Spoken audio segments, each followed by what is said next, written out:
Bom dia, então, novamente, né? Quem vai assistir gravado, bom dia. Hoje o nosso assunto é efeitos da globalização e os principais grupos econômicos, não blocos econômicos, vamos dizer que não são blocos, são grupos econômicos, tá? Finalizando essa parte de globalização, ok? Então, nós estamos na página 60 da sua apostila. Bom, agora nós vamos aqui começar no slide, tá? E aí, quem tiver alguma dúvida, tá, gente, pode perguntar pelo áudio que eu estou ouvindo vocês, tá? Então, vamos lá, efeitos da globalização. Deixa eu só relembrar rapidinho antes de eu dar sequência. Quando a gente fala em globalização, nós vimos, e já começamos esse assunto, nós sabemos que é um momento de uma fase, né, que nós estamos vivendo dentro do sistema capitalista, tá? Onde a globalização, ela praticamente, a gente fala que ela intensificou pós década de 90 para cá, né? Então, a gente fala que a globalização marca a chamada nova ordem mundial, certo? Porém, se você analisar como funciona a globalização, a gente tem uma ideia que esse processo já iniciou desde a época das grandes navegações, né? Só que naquela época, primeiro, os meios de transporte eram bem lentos, né, se comparados, lógico, com os de hoje, e o sistema de comunicação, então, não se fala, né? Então, o que acontecia? As distâncias, aparentemente, elas eram muito maiores, o tempo que você usava para você se comunicar era muito maior, né? Então, hoje, né, vários historiadores colocam que a globalização ela já estava, na verdade, presente no nosso dia a dia. Deixa eu só diminuir aqui. Presente no nosso dia a dia há muito tempo, né? Estou abrindo aqui, pessoal. Então, o que aconteceu? Peraí. Vou voltar aqui. Gregory, você que está no áudio aí, tá vendo o slide? Abriu? Faz favor para mim. Me responda. Para mim abriu aqui. Então tá. É que tem hora que a gente minimiza aqui o slide, é a hora que você retorna, o computador muitas vezes acaba fechando. Obrigada, amor. Okay. Então, você que está no áudio aí, ou alguém que está no áudio aí, qualquer coisa que estiver falhando, vocês me dão um toque, tá? Porque eu fico presa aqui ao slide, né? Olhando o slide, eu não tenho a noção do que vocês estão vendo. Aí abriu outro aí. O povo chegando atrasado aí, alguém chegou, né? Vamos lá. Então, como eu estava falando, deixa eu deixar um pouquinho aberto aqui.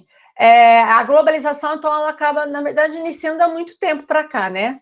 Mas o processo passa a ser mais marcante década de 90 para cá, justamente porque você tem uma evolução dos meios de transporte de comunicação e as distâncias passam a ser menores, né? Não só virtualmente, como também, aparentemente, a distância entre um lugar ou outro pela rapidez que você se desloca de um lugar para outro. Tá? E aí nós vimos que a globalização ela é marcada, primeiro, por intensificar o comércio, como nós vimos. Quem não viu essa aula, por favor, assista, que é importantíssima. Tá? Estimulou o comércio mundial, as trocas, né, passam a ser cada vez maiores. Tá? Há uma característica marcante a formação desses grandes grupos macroeconômicos, esses blocos econômicos, que é um capítulo que a gente vai estudar, que é a formação dos blocos, que é uma característica marcante da globalização. Tá? Também nós temos esse fluxo de dinheiro, esse dinheiro que entra e sai numa rapidez absurda, tá? Uma outra característica. E uma outra que eu tinha colocado aqui, que agora falhou minha memória, deixa eu só dar uma olhadinha aqui. A mundialização da produção. Nossa, como esqueci dela, né? A mais importante. A mundialização da produção, que seria justamente você ter a capacidade, né? Você, empresa, de produzir em qualquer canto do mundo, de você produzir em qualquer canto do mundo. Por quê? Porque onde está a sede daquela empresa, você acaba tendo um controle geral e você produz em qualquer lugar onde o custo de produção é menor e mais conveniente, tá? Então, acaba sendo importante no sentido que a gente... tá entrando o povo ainda, tá? Por isso que eu estou ainda aberta aqui. Então, acaba sendo importante porque, graças a essa evolução tecnológica, você pode, de certa forma, produzir em qualquer canto do mundo, ok? Bom, então, essas 4 características, né, são as 4 principais. É lógico que se a gente for pesquisar mais a fundo, existem outras características. Porém, galera, nós vamos ver, então, se por acaso não apareceu o slide, vocês me dão um toque, tá? Nós vamos ver agora os efeitos da globalização. Tá? Então, eu coloquei mais ou menos na ordem que está, eu acho, não sei se eu coloquei ou acabei invertendo na ordem, do que vocês têm aí na página 60, tá? Então, primeiro, uma das características marcantes é a chamada comunicação integrada. Então, hoje, quando você fala em globalização, todo mundo fala em internet, lógico, tá? Sem a internet, que esse grande boom, esse grande crescimento da internet vai ser pós-década de 90, aquilo que eu sempre falo, quando hoje vocês têm toda essa facilidade tecnológica, né, é que muitas vezes a gente, eu e vários, a minha faixa etária, apanhamos muitas vezes na tecnologia, as pessoas mais velhas do que eu, então nem se fala, algumas nem sabem acessar, né, aí você fala assim, nossa, mas como tá apanhando com uma coisa tão simples, né, aquilo que eu sempre falo, vocês já nasceram numa geração, pós-década de 90, geração de tecnologia. Então, eu falo que vocês já nasceram praticamente com o celular na mão, né?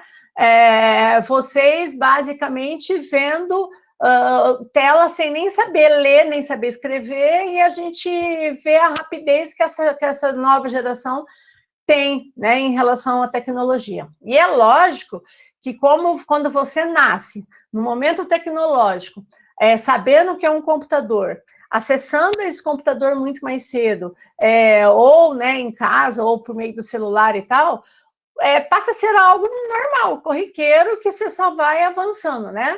Agora, quando pega, por exemplo, a minha geração, a geração dos pais de vocês, onde nós nascemos antes desse período, nós tivemos um período de transição, então nós tivemos que nos adaptar. Alguns se adaptaram mais rápido, muitas vezes porque a necessidade obrigou ou porque o trabalho estava diretamente a ele. Outros vão acessando essa tecnologia com o passar do tempo, tá? E outros se negaram e hoje a gente vê que muita gente aí, muitas vezes, vocês talvez devem conhecer, talvez alguns avós de vocês, porque apesar que hoje tem muito idoso bem antenado, né? Que muitas vezes não sabe nem ligar um computador. Né? Aí você tem que entender que essa geração inteirinha antes da década de 90, tá? Nós tivemos que fazer essa transição, né? Se adaptar ao novo que estava surgindo no Brasil, né? Que surge a partir já no finalzinho dos anos 80, começa a surgir gradativamente, mas vai ser na década de 90, realmente para 2000, que a internet entra com tudo. Então, se você pensar no Brasil, a internet em si, ela tem mais ou menos o quê? Em média de 30 anos, né? Então, uma geração inteira que tem hoje 30 anos ou menos, já tem uma proximidade, uma familiaridade muito maior com essa tecnologia que antigamente não tinha. Porém, pessoal, olha só, esse dado aqui é interessante, o ano passado, em outubro do ano passado, completou 50 anos, então vai completar 51 anos, certo? Que o primeiro pacote de dados foi transmitido entre computadores na Califórnia, Estados Unidos. Então, a internet, né, lembra que eu comentei com vocês que a evolução tecnológica do meio de comunicação, inclusive a internet, que vai desencadear todo esse processo, ela surge na Guerra Fria, né? Então, uma coisa importante que a Guerra Fria foi favorável, que essa disputa tecnológica, ela proporcionou, mais um entrando, ela proporcionou, o pessoal, todo esse avanço, né? No caso aí, que a gente passa a ter em relação a toda a tecnologia. Bom, eu vou aumentar aqui a tela, que eu acho que ninguém mais vai entrar agora, né? Só tem que minimizar e vira um saco. Desculpa o saco, né? Então, vamos lá, gente. Aí, então, 50 vai completar 51 anos, tá? Só que quando você fala em comunicação integrada, deixa eu pegar uma caneta aqui. Quando você pega comunicação integrada, a gente fala assim, nossa, o mundo inteiro está conectado, né? E aí você olha que, baseado nesses dados, isso aqui foi divulgado, tá? O ano passado, em outubro do ano passado, quando completou 50 anos né, dessa transmissão aí entre computadores, né? Olha só, 51% da população mundial tem acesso à internet, 51%. Então, quando você fala, por exemplo, que você fala assim, nossa, o mundo está conectado e tal, tá conectado aonde, né? Depende de que lugar, depende qual o teu fator socioeconômico. Então, a gente olhando nesse mapa aqui que eu coloco para vocês, isso é bem interessante, tá, gente? E eu falo para vocês prestarem muita atenção em relação a essa questão de conectividade, internet e tal hoje, até mesmo ligado à questão de redação e tal, né? Por quê? Porque vocês imaginam a gente viver uma pandemia sem a internet. Vocês imaginam, tudo isso que a gente está fazendo agora não existiria, né? Esse momento de pandemia, né, que a gente também vai ver que é uma consequência dessa globalização, não que não existia antes, né, mas ela intensifica o processo, o que a gente observa? Imagina se a gente não tivesse toda essa ligação, né, por meio de internet, como que seria? Nesse momento que nós estamos vivendo, seria totalmente 100% diferente. Eu sempre falo que as pessoas, por exemplo, a geração de vocês não sabe o que é viver sem celular, não sabe o que é fazer alguma coisa e não mandar ou uma mensagem, ou um áudio, ou uma ligação, né? Vocês imaginam quem viveu, quem cresceu, quem teve uma adolescência, que também um dia eu fui adolescente, na mesma idade de vocês, e para você fazer uma ligação, ou você tinha que usar um telefone fixo da sua casa, quando tinha, na minha adolescência não tinha, certo? Porque era um objeto extremamente caro no Brasil, tá? Ou você ia no famoso orelhão, né? Aí você pensar, cara, quantos de vocês usaram um orelhão na vida? Não sei, talvez em um momento ou outro de necessidade, um orelhão, né? Aí você fala, meu Deus do céu, nunca nem parei. Já pararam para pensar? Né? Então, vocês imaginam. E a gente vivia, né? Para você marcar alguma coisa, você marcava com antecedência. Para você ligar do orelhão, você tinha que ter alguém também que pudesse atender. Ou ele tinha um outro orelhão, onde você sabia aquele número para você ligar, né? Ou a pessoa tinha um telefone fixo, né? Quando ele tinha um fixo, geralmente você falava que você tinha telefone em casa, nossa, era até um olhar assim, nossa, a pessoa tem um telefone fixo em casa, nossa, que chique, né? Olha que absurdo, né? Se pensar isso há 30, 40 anos, há 40 anos atrás, vamos dizer assim, né? Você fala, meu Deus, ser chique era ter um telefone em casa, né? Então, basicamente, vocês imaginam o que seria a gente viver naquele momento. Para vocês é praticamente quase que impossível, né? Mas dá para você imaginar. Então, imagine a importância da internet hoje, nesse momento de pandemia, tá? Em relação a tudo, né? Informação, em relação a diversas coisas, não é só informação. Mas olha só, 51% da população tem acesso. Então, você tem quase metade da população que está excluída. Então, na verdade, a globalização, o efeito dela é essa comunicação integrada, mas ao mesmo tempo você tem uma exclusão digital absurda.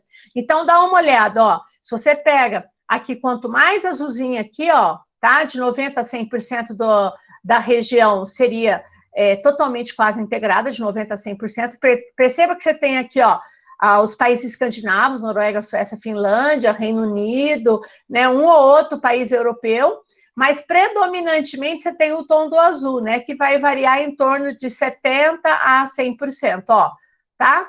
Até mesmo aqui na Arábia Saudita, a Austrália, a Argentina, e aí você tem, ó, de 50% a 59%, certo? E aí, ó, o Brasil aqui tendo dessa faixa, e aí olha a África, galera, aqui a América Latina até que tem acesso, né, olha a África. Tem gente, tem lugar que vive totalmente normal, sem saber ou você tem noção do que é um celular.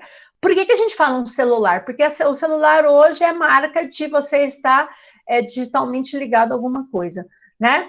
Muitas vezes a pessoa até sabe, mas ela, por diversas razões, ela não tem, tá? Bom, aí aqui, eu trouxe esse dado para vocês também importante, que a gente não pode deixar de falar, como é que está a situação da internet no Brasil. Esse dado, pessoal, foi divulgado, olha só, em abril desse ano, tá? Presta bem atenção. 29 de abril desse ano. Porém, ele é baseado no estudo do IBGE em 2018.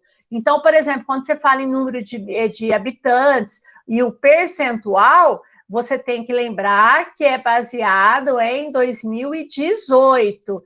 Porque se você pegar, por exemplo, hoje nós temos cerca de 211 milhões. Se você pegar 211 milhões e 25%, não vai dar 46 milhões.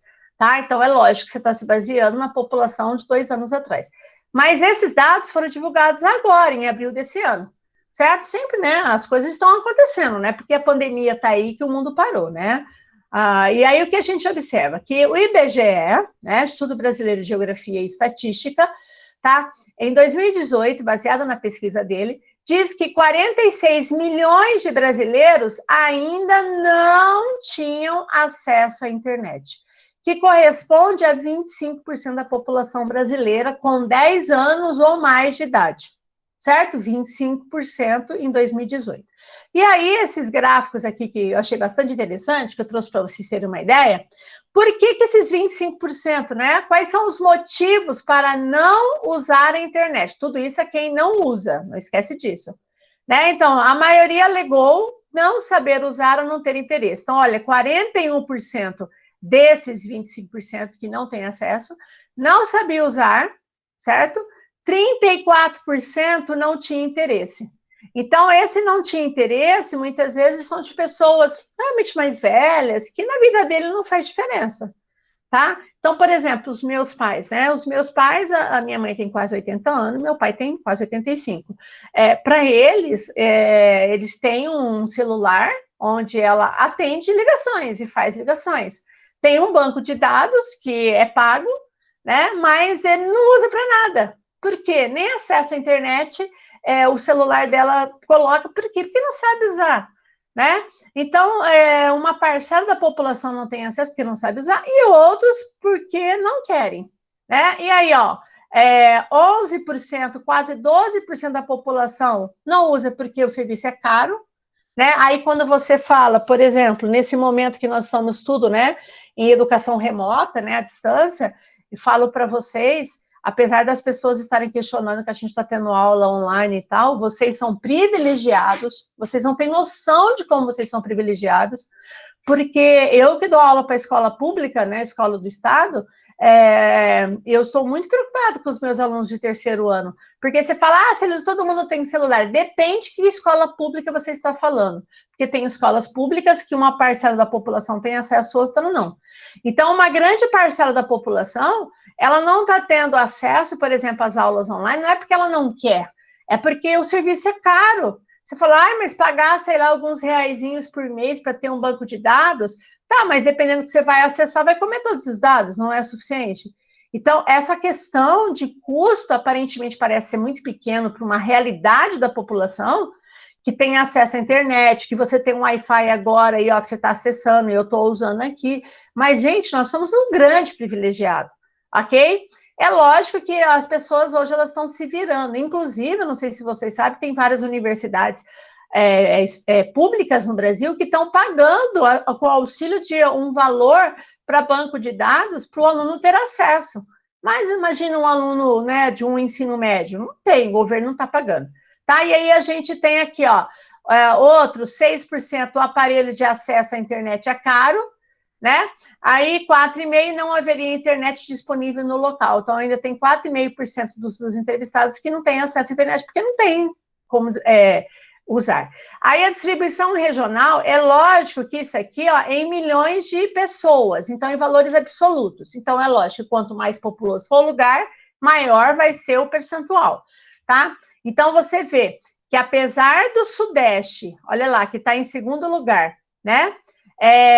Em 14,67 milhões de pessoas que não têm acesso, estar em segundo lugar e ser o mais populoso, o Nordeste, olha lá, 17 milhões não têm acesso. Então, primeiro é o Nordeste não ter acesso, depois é o Sudeste, depois vem o Sul, certo? Aí o Norte e, no caso, o Centro-Oeste. Aí você fala, nossa, Celeusa, mas o Norte é bem mais pobre e tal, por que tem menos acesso? Não esqueça, isso é milhões de pessoas.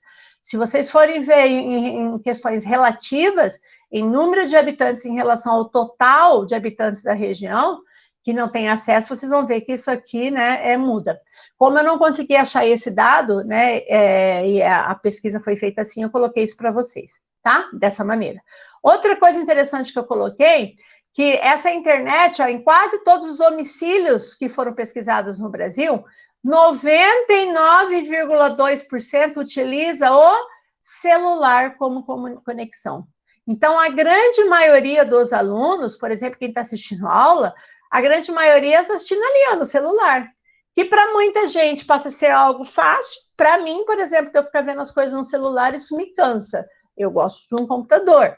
Mas quem tem condições de ter, né, um notebook ou, sei lá, um computador, uma tela maior, nem todo mundo tem.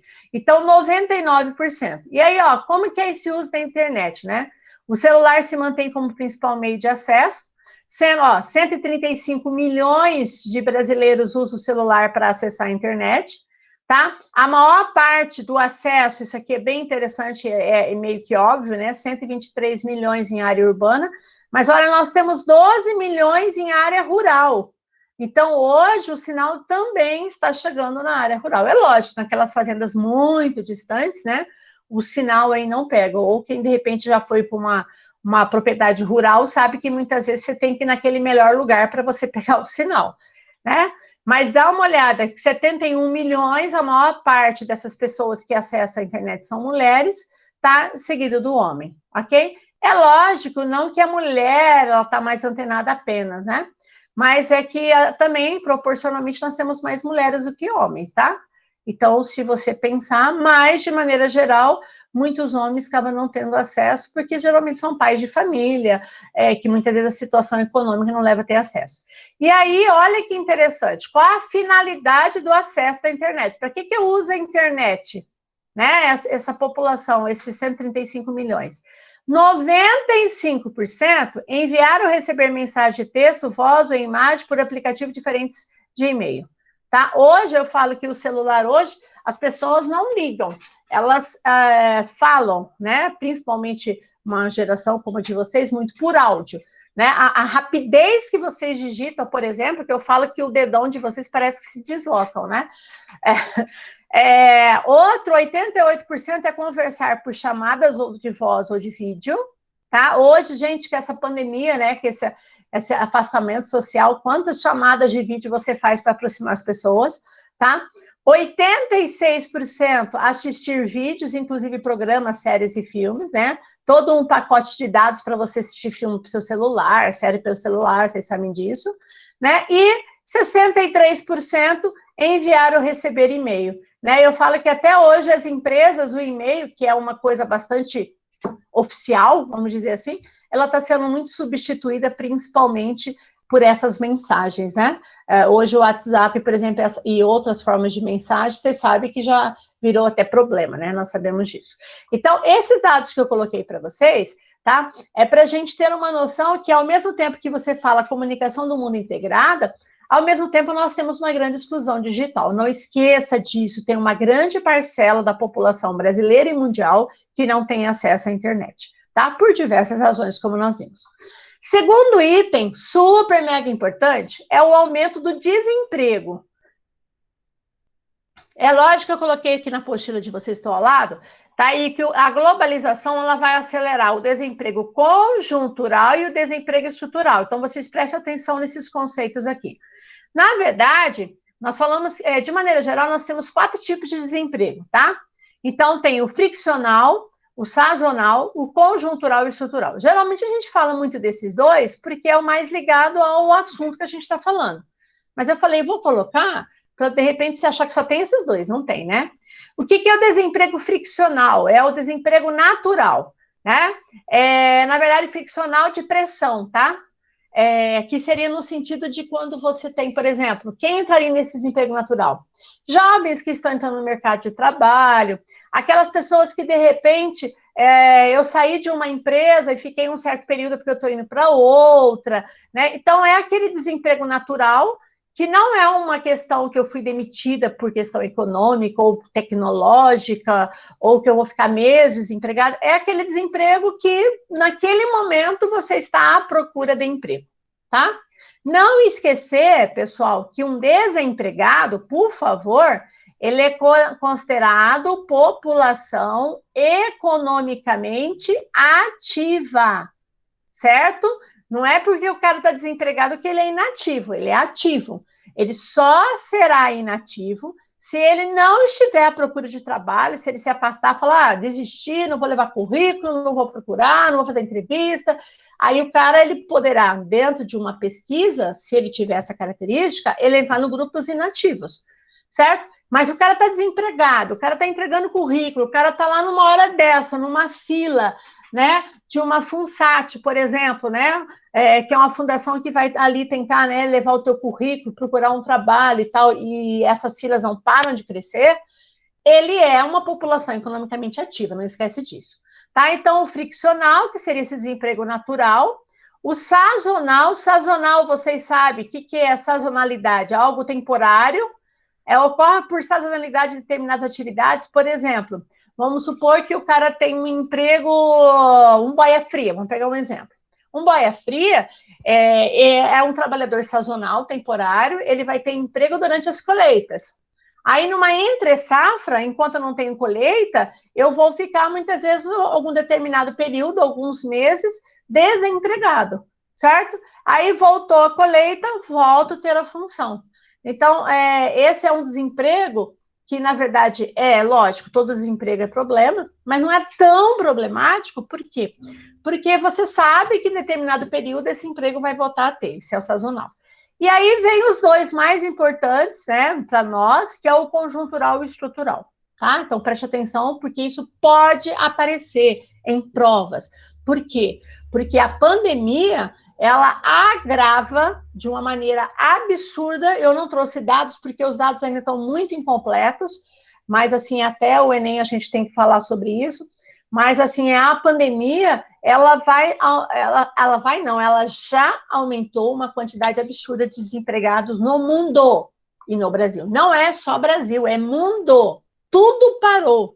Atividades fechando, atividades quebrando, né? Nesse momento, por exemplo, atividade ligada ao turismo, galera. Nossa, quem depende do turismo, tá? Tem, por exemplo, deixa eu até falar do turismo.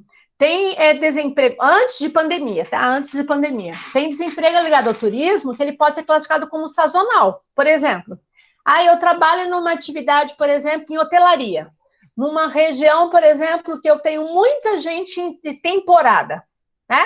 Aí, na época de temporada, geralmente é época de verão, carnaval e tal, tem muita gente, muita gente, né, para aquela atração turística, e aí eu preciso de muita gente, por exemplo, no ramo de hotelaria, restaurantes, lanchonetes e outras atividades, certo? Aí eu contrato essas pessoas. Acabou essa época de temporada, deu uma minimizada, essas pessoas são demitidas, né? E aí depois, quando volta outra temporada, volta muitas vezes ou naquele lugar ou em outro lugar ser contratado. Então, o turismo também, antes da pandemia, ele sempre foi muito ligado ao desemprego sazonal, tá? Então, época de temporada gera muito emprego, tem um monte de gente, depois passa, diminui, depois volta a crescer. Então, o cara sabe que naquele período ele vai conseguir função. Hoje, quem trabalha na área do turismo, pessoal, é um dos setores mais prejudicados. Quem acompanha, por exemplo, a cidade de Bonito, cara, tem várias pousadas em Bonito que já fecharam, certo? Não tem como sobreviver, eu dependo apenas do turismo, né? Tanto é que estava tendo todo um projeto aí de tentar retomar algumas atividades do turismo em Bonito, porque a cidade está sofrendo diretamente, né? Imagine outros lugares, esses lugares de litoral, por exemplo, que depende exclusivamente quase que do turismo, né?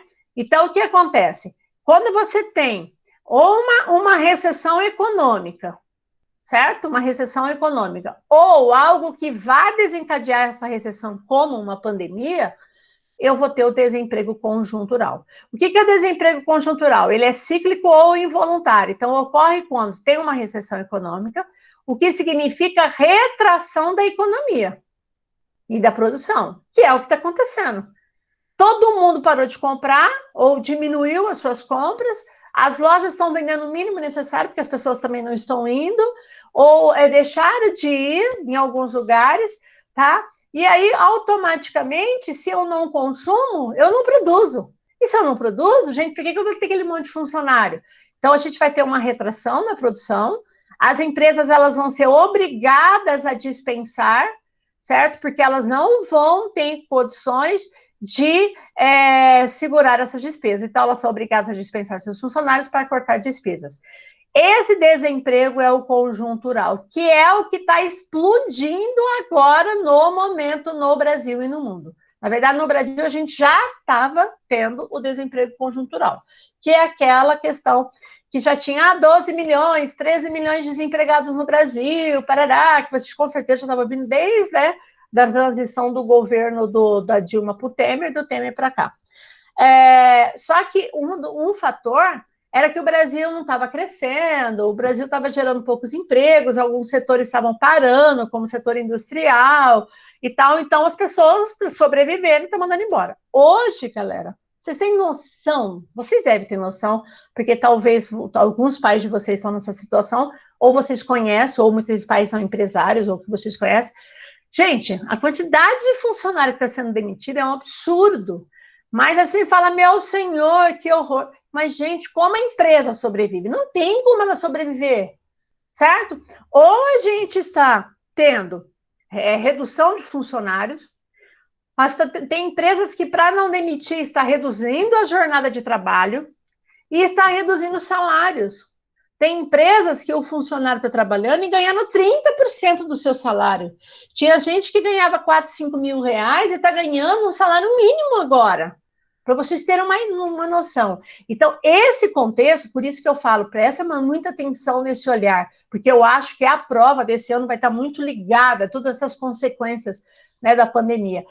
O desemprego, cara, é um grande problema, porque se eu não tenho emprego, eu não tenho renda. Se eu não tenho renda, como é que eu vou comer? Como é que eu pago a minha luz? Aí você vê todos os projetos que estão sendo desenvolvidos para várias pessoas de poder aquisitivo mais baixo. Então, você tem o auxílio emergencial, os R$600, que infelizmente sabemos que muita gente não precisaria, mas se cadastrou e conseguiu acessar, e está sacando, não precisaria, tá? Aí tem umas coisas aí, né, de ética aí, moral e ética aí que não vamos discutir. Tem também, por exemplo, pessoas que têm um consumo de energia muito baixo, estão aqui em Campo Grande, por exemplo, está tendo uma isenção de tarifa, está vindo zero a conta de energia, certo? Está vindo zero, é lógico. Ah, tua casa não teve? Porque o teu consumo com certeza não se enquadrou. Quem está cadastrado, né, nesses programas sociais, estão tendo reduções de vários custos, como água. É lógico que cada estado, cada município está criando uma maneira, tá? Por quê? Porque uma grande parcela da população está desempregada. E o estrutural? O que seria o estrutural? É a consequência de uma mudança na estrutura na economia. Por quê? Porque eu tenho uma máquina, um programa, um computador, uma tecnologia que está mudando toda a forma de produção. Automaticamente vai reduzir o número de funcionários. Exemplo que eu sempre gosto de citar. Vocês já pegaram essa transição, né? Então, vocês não vão lembrar. Mas se você pegar até os anos 80, você ia ao banco, você chegava num grande banco e você tinha 15, 20 caixas para te atender. Aquele monte de caixa para te atender. Hoje, vai a um banco. Quantas caixas você tem para atender? Né? Você tem ali 2, 3, de repente de repente 2, né? Para um especial e o outro geral. Média de 2 ou 3 caixas. Por quê? Tudo você faz com o uso da tecnologia. Você faz o caixa eletrônico, você faz pela internet, você faz pelo seu celular. Então, o que acontece? Isso, ele gerou uma redução de número de funções que eu tinha antes, porém, não esqueça de uma coisa, o desemprego estrutural, ele cria também outras oportunidades. Só que quem vai ser contratado são aquelas pessoas que têm uma maior qualificação e uma quantidade menor de vagas a ser disputada. Ok? Então, por exemplo, eu num banco hoje, quantas caixas foram mandadas embora? Tá, mas alguém tem que dar manutenção a esse caixa eletrônico. Alguém tem que formatar, alguém tem que programar. Então, quer dizer, vai surgir, sim, um novo emprego ou novos postos, só que com menor quantidade de pessoas trabalhando e com uma maior qualificação, certo? Então, esses desempregos são importantes. Esses aqui é o friccional e o sazonal é mais citadinho, friccional muito pouco. Agora, o conjuntural e estrutural dentro da globalização que a gente está falando é o que mais causa, tá? No momento, o que está bombando é o conjuntural. Mas vou te falar uma coisa. Esse momento que nós estamos vivendo certo? Ó, a bola de cristal que você usa. Não precisa disso, né? Você mesmo sabe disso. Esse momento que nós estamos vivendo, que está gerando todo esse desemprego, e essa necessidade de se reinventar, você pode ter certeza que esse estrutural vai proporcionar, com certeza, menor número de postos de trabalho. Por quê? Porque a tecnologia já estava aí, ela vai chegar com tudo e ela vai substituir, você pode ter certeza, vários postos que antes, certo, existiam na empresa, e hoje a empresa vai perceber que a tecnologia dá para eu fazer isso com o menor número de funcionários. Então, a gente vai ter uma grande transição nesse aspecto também. Ok? Bom, e uma outra coisa extremamente importante é essa questão da concorrência. Como a gente tem um comércio integrado, a gente tem uma mundialização da produção, a gente acaba tendo, esse aqui tá em cima que eu coloquei para vocês aqui, ó, concorrência de novos fatores econômicos, tá? A gente tem uma maior concorrência, certo? Se eu tenho, nossa, eu tenho um controle motor perfeito, tá? Uma maior concorrência, consequentemente, uma maior competitividade. Ou seja, eu tenho que ser competitivo, eu tenho que ter qualidade, eu tenho que ter competitividade para eu sobreviver nesse mundo. Imaginem neste momento de pandemia. Quem for criativo vai ganhar um mercado, certo? Que até então ninguém lembrava. Cara, eu falo assim, hoje entrega, né? Gente, hoje tudo se faz pelo celular, tudo por aplicativo, tudo. Nós vamos ter hoje uma mudança total das relações, depois de tudo isso passar. Vocês vão ver, muita coisa não vai voltar a ser como era antes da pandemia, né? Porque essa concorrência, essa necessidade de sobrevivência, né? E essa competitividade que eu vou ter que sobreviver e ganhar mercado do outro, vai fazer com que você que seja extremamente criativo. Né? E eu falo que o brasileiro é muito criativo quando ele quer. Né? Então, o que acontece? A globalização econômica, olha lá, trouxe às empresas no mundo, inclusive Brasil, uma necessidade de melhorar e repensar todas as suas atividades. Imagine depois de agora, certo? Dada a sua competitividade e a ferramenta concorrência. Ou seja, ou eu melhoro, ou eu repenso a minha forma de produção, ou eu estou fora, ou eu fecho. Porque eu concorro com uma multinacional, eu concorro com produtos de qualidade e de preço bom lá de fora, né? De serviços variados. Então, eu tenho que me reinventar. Né? Então, a globalização, ela força a indústria e a produção nacional a se reinventar e a se reformular. Só que tem um detalhe, muitas não conseguem. Né? Uma outra coisa que eu não coloquei aqui, mas no material de vocês eu coloquei, é o seguinte, o que acontece? Essa concorrência, muitas vezes, ela é muito desleal, porque eles vão produzir, muitas vezes, os países ricos, aquilo que os pobres produzem. Então, por exemplo, os pobres, a base da economia é a exportação de bens primários, como agrícolas, por exemplo. Legal. Mas os ricos também estão investindo nisso, porque todo mundo precisa de comida, todo mundo precisa de matéria-prima, ainda mais nesse momento. Né? Por isso que algumas regiões não estão sentindo tão diretamente a economia, porque a nossa base da agropecuária, como a nossa região, é uma das bases mais importantes no momento, então ela não para. Certo? Só que aí o que acontece? A gente tem outros lugares ricos que não eram antes nossos concorrentes, ou já eram, vão conseguir, eu vou tentar tomar mais mercado. E aí você, como empresa geral, tanto campo como cidade, como qualquer tipo de setor, você tem que melhorar tudo que você produz. Então, o que eu coloquei aqui para vocês? Essa abertura econômica, porque a globalização defende a abertura econômica, eu tenho que abrir meu mercado para o produto, mundializar a produção, ampliar o comércio, então eu vou fazer essa abertura econômica. Ela vai ter uma necessidade de capital, eu preciso de capital, de riqueza para investir, então aqueles pequenos que muitas vezes não têm isso aqui não conseguem, tá? Melhorar a sua produção e perde mercado e fecha muitas vezes. Eu tenho que aprimorar essa tecnologia, porque para eu concorrer eu tenho que ter um aprimoramento tecnológico, e eu vou ter uma mudança da minha empresa, a necessidade da minha empresa eu ser mais eficiente, certo? E eficaz em minhas atividades. tá? Então, eu vou ser mais eficiente e eu vou ter que ser eficaz. Então, vou dar um exemplo. Vamos pensar em relação a... Hoje, né? Em relação à entrega, por exemplo. Eu tenho que ser eficaz. De que maneira? Meu produto tem que chegar logo na tua mão, certo? Isso é ser eficaz. Você pediu, ó, tantos minutos está chegando na sua casa, eu tenho que ser eficaz. E a eficiência? A eficiência seria toda a forma que eu vou fazer todas as atividades para que esse produto chegue na sua mão. Então, o que a empresa hoje ela é necessária? Ela tem que ser eficiente dentro da sua produção. Se é uma indústria, eu tenho que ter toda uma forma eficiente de produzir, certo? Com rapidez, com qualidade, com redução de custo, tem que ser eficiente.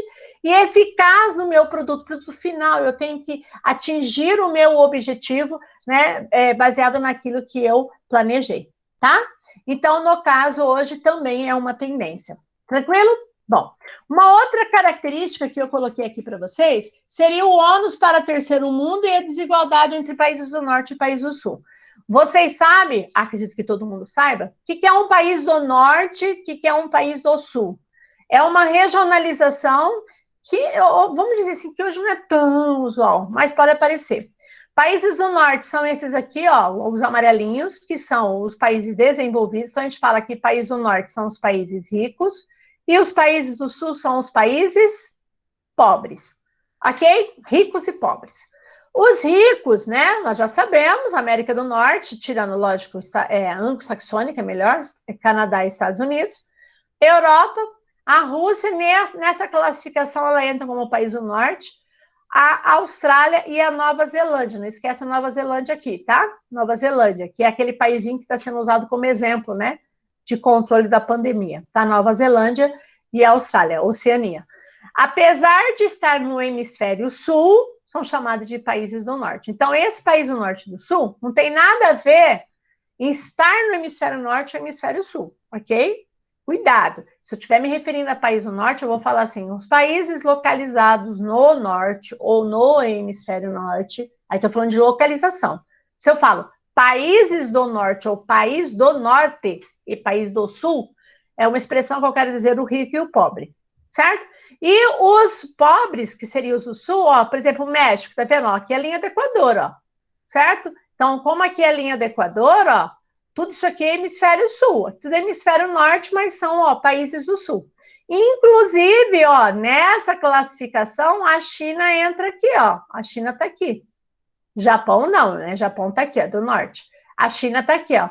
Ah, seria usa mais a China é a grande potência, é o grande emergente.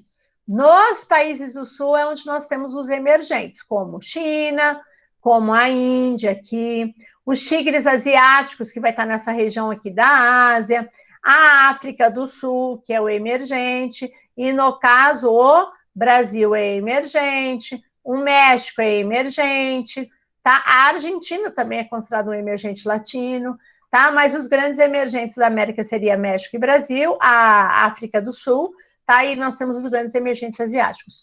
Todos os emergentes são países do Sul, ok? Bom, então, o que a gente observa? Que existe uma maior desigualdade econômica e social. Por quê?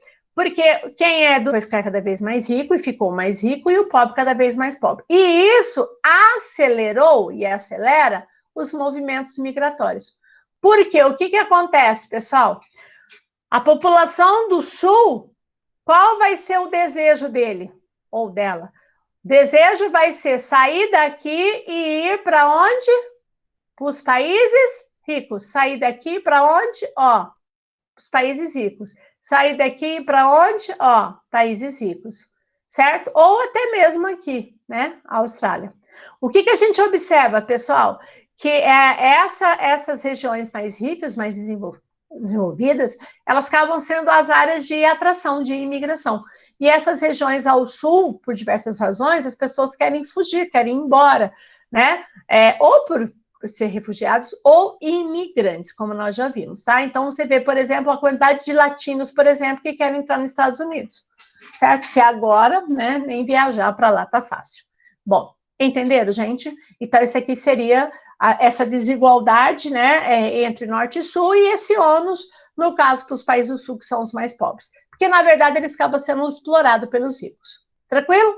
Bom, e uma outra coisa que eu tinha colocado aqui, deixa eu tomar uma aguinha. A disseminação de doenças, né? Aí eu coloquei de epidemias, pandemias. Aí na tua apostila eu tinha colocado algumas coisas já, e tinha colocado até o Covid, né? Engraçado que quando a gente fala de disseminação de doenças, se vocês pegarem todos os meus materiais, né, que eu falo sobre esse assunto, há muito tempo que um efeito da globalização é isso aqui, ó, disseminar doenças. Ah, Cida, você colocou isso agora por causa do Covid? Não, isso sempre aconteceu. Isso não quer dizer, como eu falei para vocês, então preste atenção nisso, porque é um assunto que pode ser muito cobrado. É lógico que se você pegar e falar assim, ah, se ele usa mais lá quando teve a gripe espanhola, não tinha globalização. Não, mas já tinha o deslocamento de pessoas. Você sabe o histórico da gripe espanhola, que o vírus veio dos Estados Unidos na Primeira Guerra e foi para a Europa. E por que se espalhou tanto, né? Pós Primeira Guerra Mundial? Porque a hora que acabou a guerra, as pessoas foram para casa e levaram, né? E o porquê que a globalização ela amplia esse processo? Porque o que vai acontecer, pessoal? Como você diminui essas fronteiras, porque uma característica da globalização é diminuir as fronteiras, diminuir fronteiras entre aspas, né? Essa ligação, né? Então, nós estamos num momento que as viagens aéreas e marítimas pelo mundo são muito rápidas e muito comuns. Eram, pelo menos até então, né? E isso vai fazer com que o vírus se desloque de um lugar para outro assim, ó, rapidez muito maior. Isso não quer dizer que antes não acontecia. Essas doenças iam nos navios, aquela coisa toda, né? Desde lá da época das navegações, as doenças que vinham, dizimavam muitas vezes a população inteira de uma embarcação, de uma coisa toda.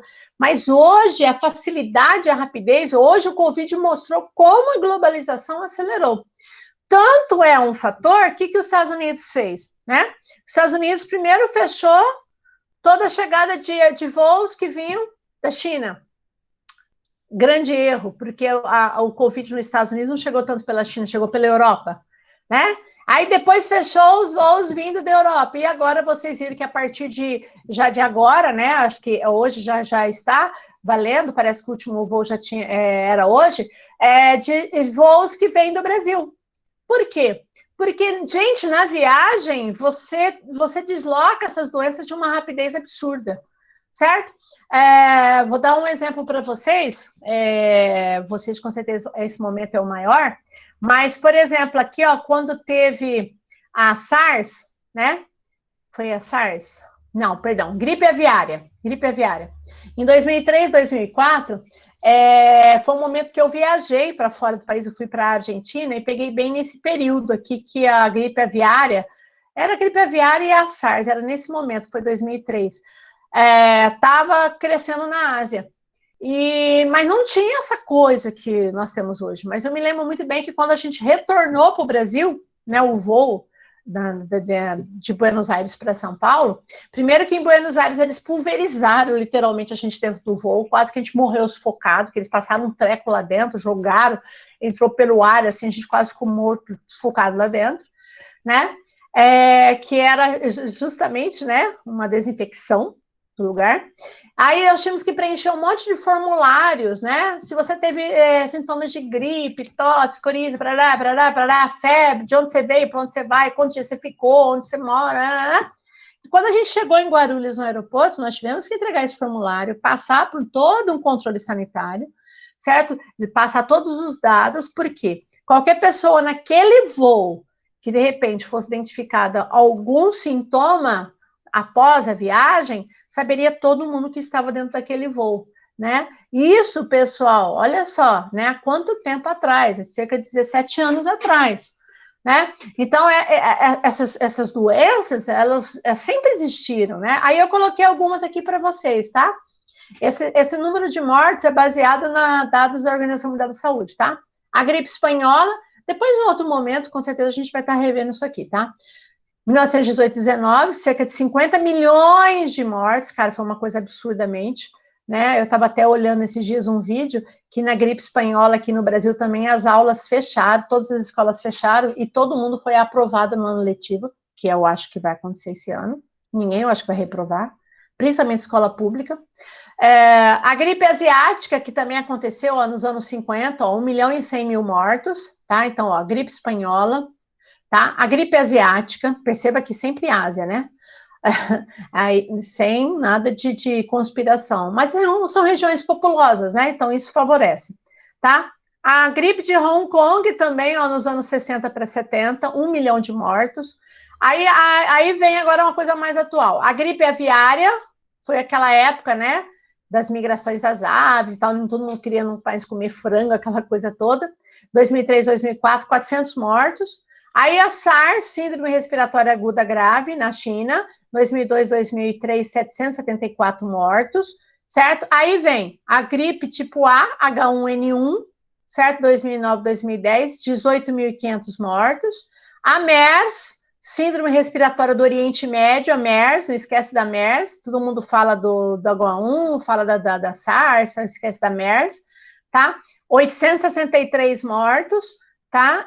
Foi em 2012, foi principalmente no Oriente Médio, região da Arábia Saudita e tal.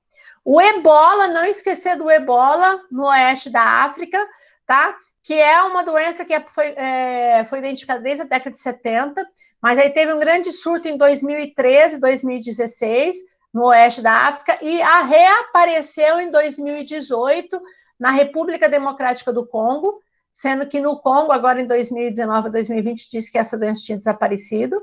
E o Covid, né, 2019, que 2020, não sei, tomara que seja 2020, que esse dado foi até dia 25, 347 mil mortos no mundo, e hoje cedo eu peguei no jornal, aqui no Brasil está 24.600 mortos, e infectados, né, confirmados, 394.507 mortos. Mas esses dados aqui a gente tem que acompanhar, porque com certeza muita coisa vai mudar. Então, a disseminação de doenças também é um efeito da globalização, ok? Bom, e aí, para finalizar, eu vou falar bem rapidão, eu acho que falta pouco tempo. Será que dá tempo, galera? Acho que dá tempo. Ó, se você, por acaso, você tiver que sair, eu vou finalizar essa gravação, tá, gente? Se você, por acaso, precisar sair para assistir alguma outra aula, você pega esse finalzinho e assiste depois, certo? Se você não for assistir ao vivo, mas eu vou finalizar, porque senão a gente vai ficar travado, ok? Mesmo que eu ultrapassar o tempinho. De boa? Então, tá. Aí nós temos aqui, continuando, né? Acabou a parte de efeitos da globalização, e aí nós vamos falar agora rapidão, isso aqui é rápido, tá? Consenso de Washington. O que é esse consenso de Washington? É uma coisa que Enem não tem cara de perguntar isso aqui. Alguns vestibulares perguntam, tá? Porque é uma coisa, na verdade, foram algumas medidas tomadas no final da década de 80 para 90, certo? Elaboradas pelos Estados Unidos, por isso chama-se Consenso de Washington, certo? Onde no final dos anos 80, nos Estados Unidos, eles estavam discutindo uma série de reformas, o que tinha que ser feito na América Latina, porque a América Latina estava passando por grandes crises, inclusive o Brasil.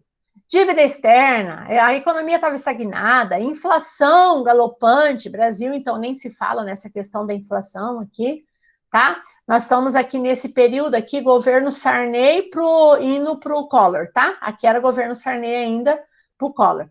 Recessão, desemprego, né? Então, tudo isso aqui eram os problemas que os países da América Latina sofriam. Então, essa reunião que aconteceu em 89, né, dizia que para superar todas essas crises e para retomar o caminho do crescimento, era necessário adotar algumas medidas, certo? Essas medidas que ficaram determinadas nesta reunião, chamada Consenso de Washington, certo? São medidas neoliberais. É lógico que a gente vai estar vendo isso, até mesmo no próximo conteúdo, que o neoliberalismo, ele surge com tudo na década de 80, já nos anos 70 para 80, né? Com uma medida de você reduzir o custo, né, que o Estado estava tendo. Então, você começa a adotar essa medida de Estado mínimo, de reduzir todo o encargo do Estado, né? E como nos Estados Unidos isso também já estava acontecendo, eles falavam que uma das saídas para esses países da América Latina a sair dessa crise era adotar a medida neoliberal. E aí, detalhe importante, tá? Que a gente vai ver isso mais para frente. A gente vai ter 89 para 90, o final do governo Sarney, aí entra o Collor. O Collor vai ser o presidente, apesar de todos os detalhes do governo dele, que vai marcar a entrada do Brasil na globalização, certo? Hoje a gente diz isso. E o Collor inicia medidas neoliberais no Brasil, que vai ser marcante nos 2 mandatos do governo Fernando Henrique Cardoso. E aí você começa a entender por que isso é uma tendência no governo Collor por Fernando Henrique, mais o governo Fernando Henrique, né, década de 90. Por quê? Porque era tendência mundial, era adotar medidas neoliberais que a gente vai estar vendo. Dentro dessas medidas, o que o consenso defendia? Privatizar as estatais, então, já era defendido isso, vende as estatais e privatiza, passa, né, para a iniciativa privada. Flexibilizar a legislação trabalhista, certo? Redução da carga fiscal e a abertura comercial. Olha a globalização aqui, ó. Abertura da sua economia para o produto importado. Foi o que o Collor fez, certo? Que quebrou muita empresa nacional porque não conseguiu concorrer. Aí entra aquilo que a gente estava falando, na competitividade. Ok? Então, essas medidas neoliberais marcam o consenso de Washington. Então, você está fazendo uma prova, falou lá, medidas discutidas ou defendidas no consenso de Washington, você, já pensa, neoliberal. Ok? O consenso de Washington propunha essa abertura comercial, o aumento da facilidade de entrada e saída de capitais e a privatização das empresas. Ou seja, isso aqui são medidas basicamente neoliberais. Tá? Então, o que foi o consenso de Washington? Foi uma reunião feita no finalzinho da década de 80 para 90, onde os países da América Latina, isso era como se fosse assim uma série de reformas que esses países que sofriam influência americana deveriam realizar na economia local, tá? E o Brasil, ele vai seguir muito. Por isso que, detalhe, quem é contrário ao capitalismo, por exemplo, se você pegar, muitas vezes, durante a década de 90, o presidente Hugo Chávez, né, que era o presidente da Venezuela, ele criticava o consenso de Washington, contrário ao consenso de Washington. Porque você defender o consenso de Washington é você defender medidas estritamente capitalistas, ok? Isso é importante. Bom, outra coisa. Esses grupos que nós vamos falar, agora eu vou falar rapidinho do BRICS, do G7 e do G20, tá? Não estou na ordem aí da tua apostila, né? Eu pus ao contrário aqui, né? Na hora que eu fiz ali, eu acabei colocando ao contrário, né? O BRICS, tá? O BRICS está na página 62. Bom, o que é BRICS? Primeiro, BRICS, G7 e G20 não são blocos econômicos. Não são blocos econômicos. Cuidado que isso derruba aluno em prova. Celisa, o que é um bloco? Um bloco, você tem que ter regras comerciais e fases de integração, a livre circulação de mercadorias, de produtos, de pessoas, tarifa comum, parará. A gente vai ver depois. Esses grupos são grupos que eles muitas vezes criam, né, acordos econômicos, mas não são blocos. Então, BRICS não é um bloco, pelo amor de Deus. Então, olha lá. Gente, como eu falei, são 9 horas. Se alguém tiver que sair e entrar ao vivo em alguma aula, de boa, pode ir lá, certo? Só que não vai dar para perguntar, mas eu vou finalizar essa gravação, ok? Aí você volta para você ver esse finalzinho da aula, certo? Então tá, vamos continuar, porque é rapidinho, coisa de 10 minutinhos eu termino, no máximo. Então, vamos lá. BRICS é um acrônimo, ou seja, é uma sigla, né, que foi criada, tá? Para quê? Na verdade, foi no finalzinho, praticamente, da década de 90, esse banco, Goldman Sachs, ele estava fazendo um estudo de quais seriam as grandes economias do mundo.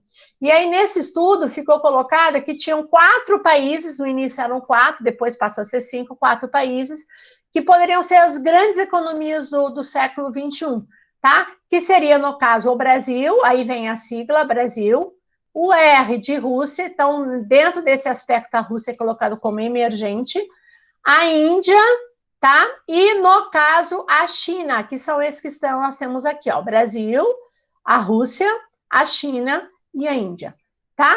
Esses eram os 4. Então, se você estiver fazendo um exercício que tiver escrito lá, BRIC, Aí antes, como é que eles escreviam? Eles faziam assim, ó, quando era só os 4. Eles punham BRICS, assim, aí colocavam um Szinho pequenininho embaixo, assim, ó.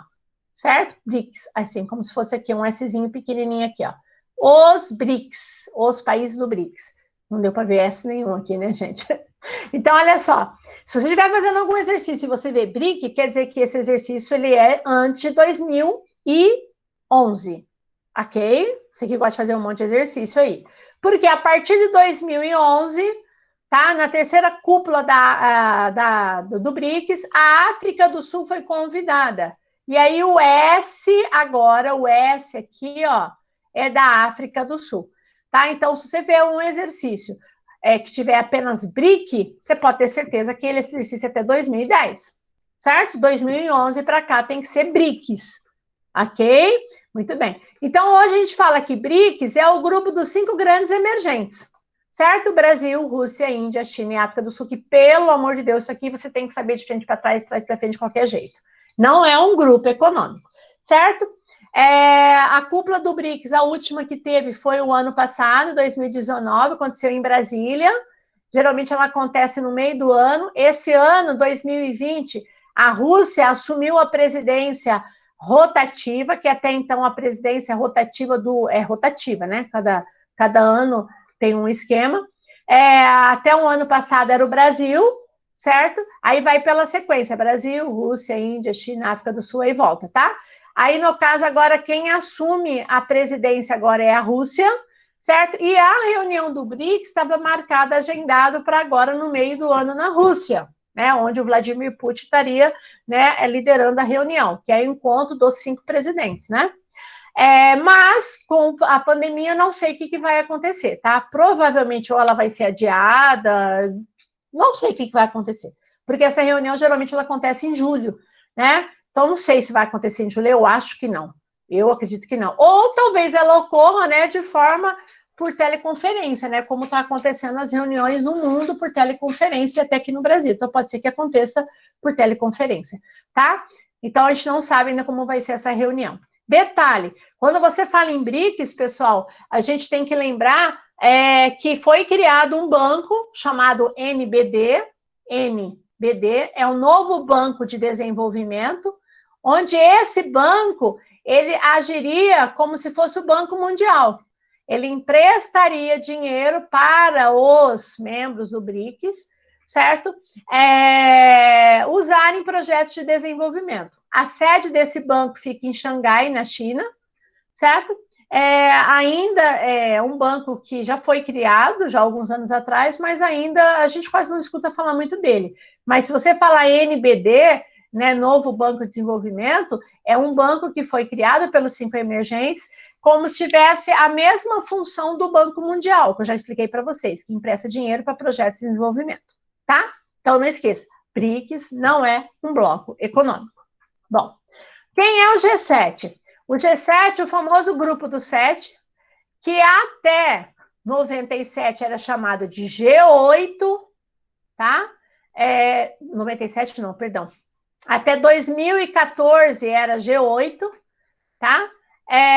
Quando aconteceu um problema, né, da Rússia em relação à Ucrânia, ok? Que a gente vai ver isso depois. E aí a Rússia saiu. Na verdade, ela não saiu, ela foi suspensa, certo? E hoje a gente não fala mais G8, a gente fala G7. Então, se você ver G8, provavelmente algum exercício até 2014, tá? Aí fala o que está certo e o que está errado. Então, primeiro, o que é o G7? O G7, na verdade, é um grupo bastante antigo. Hoje a gente não fala os 7 países mais industrializados, mais ricos do mundo, mais ricos. Por quê? Porque se eu falasse os mais ricos, eu tinha que colocar, em relação a PIB, tinha que colocar, por exemplo, a China. E a China não está aqui no grupo. Então, é um grupo bastante antigo, criado nos anos 80, onde você tem, da América, o Canadá e os Estados Unidos, certo? A Canadá e Estados Unidos. Aí, da Europa, eu tenho França, Alemanha, Itália e Reino Unido, certo? E o Japão seria o único asiático. Esse ainda é o grupo dos 7 países a gente fala, mais industrializados do mundo, ok? Então, em 97, a Rússia, ela foi convidada pelos Estados Unidos a integrar o bloco.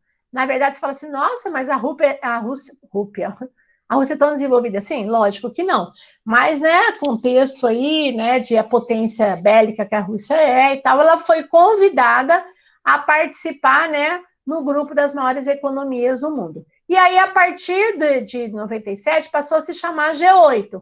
Geralmente a gente falava assim, G7 mais a Rússia. Acho que vocês devem lembrar disso. G7 mais a Rússia, tá? Era o G8, que era composto pelos 7 membros mais a Rússia. Então, a gente falava G7 mais a Rússia. Aí, em 2014, o que aconteceu?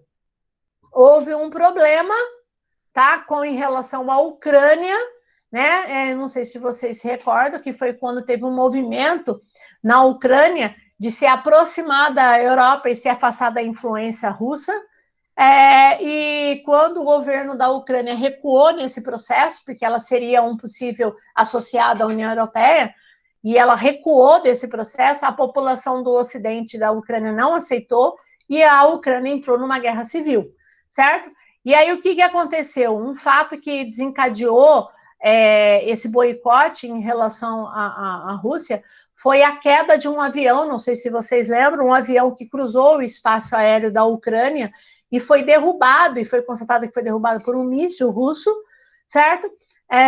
Onde estava, inclusive, desculpa, onde estava nesse avião, pessoal, vários especialistas, né, do estudo do vírus HIV, que eles estavam saindo daqui e iam para a Austrália para um encontro, foi assim, imagens horríveis, né, os corpos caindo, né, do céu. Aí o que aconteceu? O Ocidente suspendeu a Rússia do G8, tá? Suspendeu. E aí a Rússia, até 2004 ela era membro, e aí os 7 estados boicotaram a cúpula do G8 que teve em Sochi, na Rússia. Tá? Inclusive, Sochi foi onde teve a Olimpíada de Inverno. Ok? Aí o que aconteceu? Quando não foi, o que a Rússia declarou? Bom, se foi boicotado, então a Rússia está fora do grupo. E a partir de então, a Rússia saiu, alegando, inclusive, recentemente até coloquei aqui para vocês aqui, né? A Rússia, ela declarou, coloquei aqui para vocês, ó, finalzinho de 2018, certo? Que ela não tinha mais interesse em voltar ao grupo. Então, o G8 acabou desde 2014, preste atenção. Então, hoje é o grupo do G7, que são os 7 mais desenvolvidos do mundo, certo? E aí ela participa agora do G20, continua participando do G20. Quem é o G20? Esse mapinha aqui vocês têm na apostila, tá? Foi formado em 99, certo? Na verdade, a gente fala que o G20 são as 20 maiores economias do mundo. Presta atenção que você tem os ricos, como Estados Unidos e Canadá, os países que pertencem aqui à União Europeia, aí você tem grandes emergentes, você tem a Austrália, que faz parte do G20, aí você tem emergentes, ó, você tem a Índia, você tem a China, você tem a Arábia Saudita e Turquia, que é colocada como atuais emergentes do Oriente Médio, África do Sul, Brasil, Argentina, México. Então, a gente fala que o G20, na verdade, é o grupo das 20 maiores economias do mundo. Também ocorre essa reunião anual, geralmente no segundo semestre. Não sei também o que vai acontecer esse ano. É aquela reunião que geralmente você tem lá, né? Aquela foto que tem todos os grupos, certo? E a partir de 2008, quando teve a crise mundial, né, 2008, o grupo ganhou um grande destaque, um grande protagonismo, certo? Ao concentrar todos os debates. Então, passou a se falar muito mais do G20 a partir de 2008, né? Porque é um grupo antigo, tá? Não esqueça, então, que o G20 é o grupo das 20 maiores economias, onde estão os países ricos e os principais emergentes. Então, o BRICS, por exemplo, está aqui, né? Olha lá, ó. O Brasil, a África do Sul, a Índia, a China e, no caso, a Rússia. Tá? E aí você tem outros emergentes no mundo, como vocês estão vendo aqui no mapinha. Tranquilo? Bom, então terminou aqui. Deixa eu descartar aqui. Bom, gente, vamos finalizar aqui. Bom, pessoal, Voltando, então, para a gente finalizar. Bom, então, a gente termina essa parte. Vou liberar aqui para ver se tem alguma pergunta. Tem alguma pergunta, gente? Alguma pergunta? Estou aqui com o chat aberto, tá? Ou também pode perguntar aqui. Pessoal, a gente então se vê na próxima aula. Quem tiver alguma dúvida, faça os exercícios e voltem. A gente se vê na próxima aula, tá? Vão lá para a aula de vocês. Vou estar finalizando aqui. Se tiver alguma perguntinha, por favor, faça. Ou mande pela aqui pessoalmente no privado, no meu WhatsApp, tá bom? Gente, beijo para vocês. Tô saindo. A gente se vê, então, até na próxima aula. Beijo, beijo, beijo, beijo. Vou finalizar aqui a gravação. Tá bom? Tchau, Gregory. Tchau, gente. Obrigada por vocês terem ficado até agora, tá? Um beijo no coração. Beijo. Tchau, tchau.